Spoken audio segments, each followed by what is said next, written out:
14 sa balota, Councilor Attorney Mix Suntay!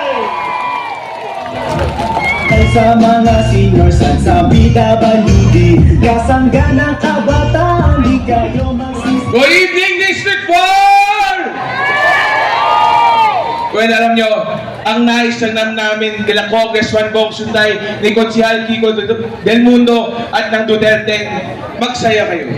Pero higit sa kasiyahan, ang gusto talaga namin ibigay sa inyo, pagbabago. Kaya kami nakikiusap, alam nyo, sa Mayo 12, mag-aalala na. Dito lang nagkakapantay ang boto ng pinakamayaman sa pinakamahirap.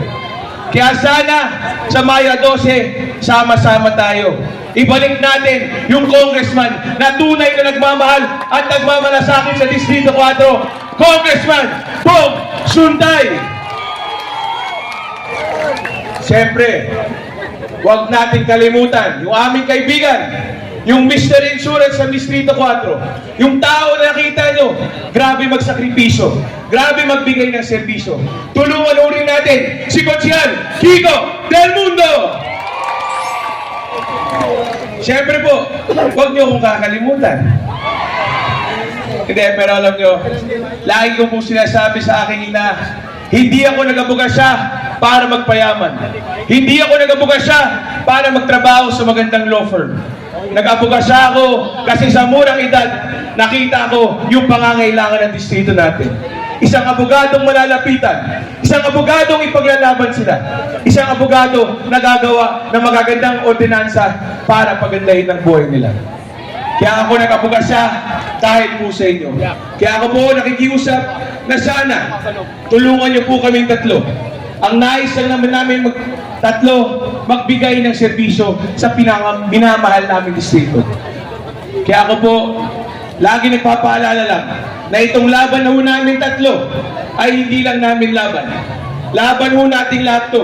Laban natin para may balik yung pantay-pantay na pagbaba ng serbisyo ng gobyerno. Laban ho natin lahat to para makuha ninyo yung Ayuda Plus More. Kasi yung ayuda, hindi na mawawala yan. Pero dahil tapos na ang pandemya, ang mas kailangan ng distrito natin, ng bansa natin yung more. More quality education sa anak ninyo, sa apo ninyo. More quality healthcare para sa mga seniors, sa mga taong walang pabayad sa ospital. More pabahay, more trabaho, more kabuhayan. Lahat yan kaya ng gobyerno basta uunahin nila ang interes ng taong bayan. Kaya sana sa Mayo 12, sama-sama tayo, tulungan natin Congressman Bong Suntay, Konsehal Kiko Del Mundo at Attorney Mix Suntay. Muli, magandang gabi, Barangay Pinyan. Alright! Sa mga seniors at sa PWD.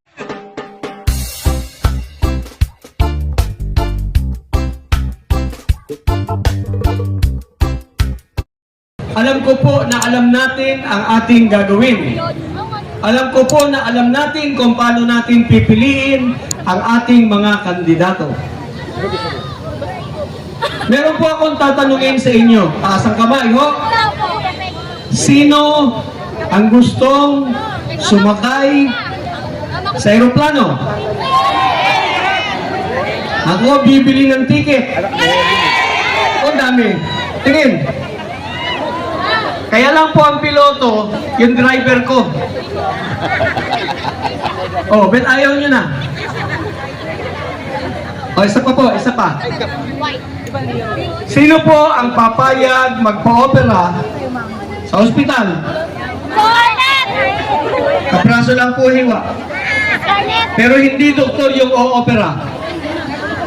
Payag? Hindi. Okay. Nakita nyo na po. Ibig sabihin, kinikilatis natin yung gagawa nung dapat gawin. Halimbawa po, nag-apply ako sa inyong security guard. Ano po una nyo hahanapin sa akin? Lisensya! Ha? Lisensya! Okay. Sabi dito, lisensya. Tama po yun, lisensya. Bakit lisensya? Para pag ano, pag Kasi pag may lisensya, alam natin na yung security guard na nag-a-apply, sanay, qualified, alam ang gagawin, mapoproteksyonan tayo, marunong humawak ng baril. Ganun din po sa halalan. Piliin natin mabuti ang mga nag-a-apply, ang mga kandidato. Madali naman pong sipatin. Madali naman pong alamin. Minsan, doon lamang sa hilera, nung pagkakabuklod-buklod ng mga kandidato. Sa Kongreso, ibig sabihin po, Senado at saka yung House of Representatives, yung mga congressman, ano po dapat sa Senado? Anong ginagawa sa Senado? Anong ginagawa sa Kongreso? Batas. Kaya pagka Senado ang pinag-usapan o Kongreso ang pinag-usapan, dapat abogado. Tama po. Garcia! Garcia! Distrito! Mamaya na po. Garcia! Okay. Dapat po abogado dahil alam nila ang kanilang gagawin kasi sila ay aral sa batas, batas ang ginagawa. Okay, halimbawa po, makikita ninyo para lamang magkaroon kayo ng idea doon sa motive pa lamang ng mga tumatakbo. Dalawa po ang linya ng mga kandidato. Dito yung hilera ng mga sikat, ng mga political dynasty, ng mga mayayaman. Tataas niyo po yan pagdating ni Pero Jimmy dito sa Pondo. kabila po, hindi naman... Sana wag umulan. Ay, Dalawa lang po sikat doon. maambot po. Yung nagbigay sa atin ng malasakit at saka yung talagang lumalaban sa mga... Sana hindi lumakas yung ulan, no? Pero karamihan Kawawa po yung sa ating kanila, mga kababayan, abogado. guys. Nakapayong na lang sila, Hindi oh. po sila Umaambon. pero No, kawawa yung ating mga senior citizen, umaambon. Ang gusto lamang manalo at sino ang handang maglingkod sa ating bayan Ang dami kung pa naman sila natin. ay mahahalal. Sapagkat ang kanilang hilera Ang dami ay pa naman puro mga abogado. guys. Hindi sikat, So, walang umaambon pera, lang, no? pero Medyo handa umaambon. na tumupad. Sana wag lumakas. As soon as they are elected, Yung, kayo na po ang magdidesisyon niyan, kayo na po ang magsasabi niyan kung sino ang karapat-dapat sa darating na eleksyon sa May 12.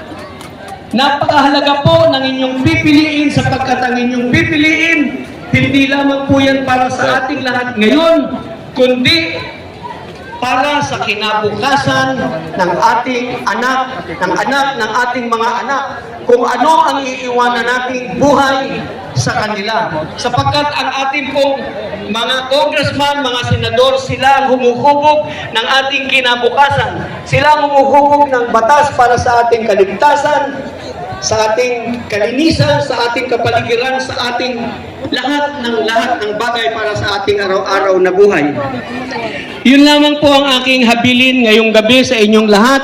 Sa darating pong Mayo 12, suriin po ninyong mabuti ang inyong mga kandidato. Huwag po kayong magpapasilaw sa bigay. Yan naman pong bigay, hindi ko sinasabing huwag ninyong tanggapin. Pwede po ninyo yung tanggapin. Pwede rin po ninyong ipakita pagkatapos ninyong pumoto kung sino ang inyong binoto. Kasi pagka po halimbawa, binigyan ko kayo ng ayuda at sinabi kong iboto nyo ako, hindi po maganda yun. Pero pag kayo'y pumoto at hindi ako ang binoto nyo, pakita nyo sa akin, hindi ako ang binoto nyo, I can tell you this, wala silang magiging cause of action against you, pero kayo, meron kayong cause of action against me. So huwag kayong matakot tumanggap, pero bumoto ng tama. Yun lamang po ang aking message. Magandang gabi po sa inyong lahat. Once again, palakpakan po natin Attorney Virgilio Garcia! Napakagandang mensahe, partner. Ang parallel talaga sa atin dahil malalapit naman talaga ang halalan. Partner, napapansin ko naglabasa ng mga payong dahil umaambon yata. Iyan po ay blessing nating lahat. Dahil nararamdaman ko na ngayong Mayo, tayo naman ang maglilingkod dito sa Distrito 4. Atin na to! Yes! And of course, Barangay Pinyahan, Distrito 4.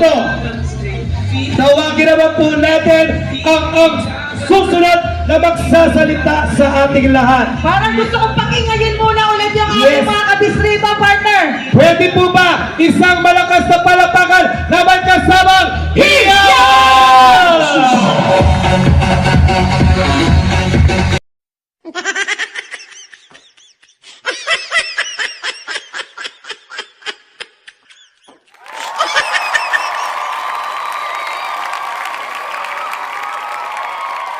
Ito na, partner. Tawagin na natin ang Batang Abogado!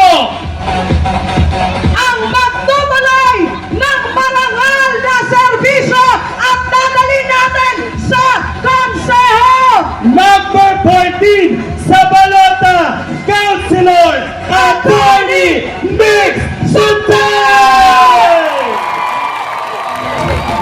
Sa mga seniors at sa bida baludi, kasangga ng kabataan, di kayo magsisi. Good evening, District 4! Well, alam nyo, ang nais lang namin nila Congressman Bong Suntay, ni Konsehal Kiko Del Mundo at ng Duterte, magsaya kayo. Pero higit sa kasiyahan, ang gusto talaga namin ibigay sa inyo, pagbabago. Kaya kami nakikiusap, alam nyo, sa Mayo 12, mag-aalala na. Dito lang nagkakapantay ang boto ng pinakamayaman sa pinakamahirap. Kaya sana sa Mayo 12, sama-sama tayo. Ibalik natin yung congressman na tunay na nagmamahal at nagmamalasakit sa Distrito 4, Congressman Bong Suntay! Siyempre, huwag natin kalimutan yung aming kaibigan, yung Mr. Insurance sa Distrito 4. Yung tao na nakita nyo, grabe magsakripisyo, grabe magbigay ng serbisyo. Tulungan ulit natin si Konsehal Kiko Del Mundo! Siyempre po, huwag nyo akong kakalimutan. Hindi, pero alam nyo, lagi ko po sinasabi sa aking ina, hindi ako nag-abogasya para magpayaman. Hindi ako nag-abogasya para magtrabaho sa magandang law firm. Nag-abogasya ako kasi sa murang edad, nakita ko yung pangangailangan ng distrito natin. Isang abogadong malalapitan, isang abogadong ipaglalaban sila, isang abogado na gagawa ng magagandang ordinansa para pagandahin ang buhay nila. Kaya ako nag-abogasya dahil po sa inyo. Kaya ako po nakikiusap na sana tulungan niyo po kaming tatlo. Ang nais lang naman namin magbigay ng serbisyo sa minamahal namin distrito. Kaya ako po lagi nagpapaalala lang na itong laban na ho namin tatlo ay hindi lang namin laban. Laban ho natin lahat to. Laban natin para maibalik yung pantay-pantay na pagbaba ng serbisyo ng gobyerno. Laban ho natin lahat to para makuha ninyo yung ayuda plus more. Kasi yung ayuda, hindi na mawawala yan. Pero dahil tapos na ang pandemya, ang mas kailangan ng distrito natin, ng bansa natin yung more. More quality education sa anak ninyo, sa apo ninyo. More quality healthcare para sa mga seniors, sa mga taong walang pabayad sa ospital. More pabahay, more trabaho, more kabuhayan. Lahat yan kaya ng gobyerno basta uunahin nila ang interes ng taong bayan. Kaya sana sa Mayo 12, sama-sama tayo, tulungan natin Congressman Bong Suntay, Konsehal Kiko Del Mundo at Attorney Mix Suntay. Muli, magandang gabi, Barangay Pinyan. Alright! Sa mga seniors at sa bida